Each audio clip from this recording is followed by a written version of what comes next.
Haryanvi diamond दोस्तों, आपको मैं बहुत एक गजब की चीज़ दिखाता हूँ। ये मेरे दादाजी का पहली क्लास का कायदा है, उर्दू का कायदा। ये आपको दिखाता हूँ, ये देखो। ये सन 20 अप्रैल 1936 का तो ये अखबार की जिलत चढ़ रही है। उसने बाद में अखबार की जिलत चढ़ाई। ये सिमिया बता करदा मारे थी अगर मेरा पहली का कायदा दरिया है।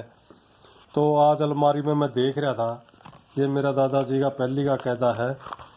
ये देखो, ये उर्दू का कायदा था ये।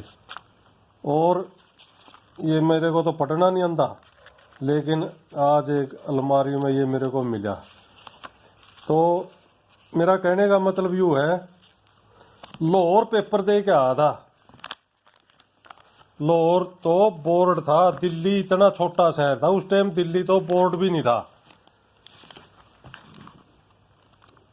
ये देखो, ये मेरे को तो पता नहीं क्या लिख रखे हैं, इतना संभाल के रख रखे हैं। ये मेरे दादे का पहली का कायदा है जो उर्दू का है। आज मैं ढूंढ रहा था, वो बताया करता कि मेरे पास पहली का कायदा मेरा दरिया है। और मैंने यो अखबार देखा नहीं, इस अखबार में भी आज का अखबार काट ले, यू 1935 का अखबार काट ले, वह बात सेम समस्या इसमें। और भी कई अखबार मिले मैंने अलमारी में, मैं पढ़ू नहीं जनू। मैं इब्बे का 2018 का अखबार लग रहा हूँ पढ़न। न्यू थी उस टाइम भी समस्याएं मसले।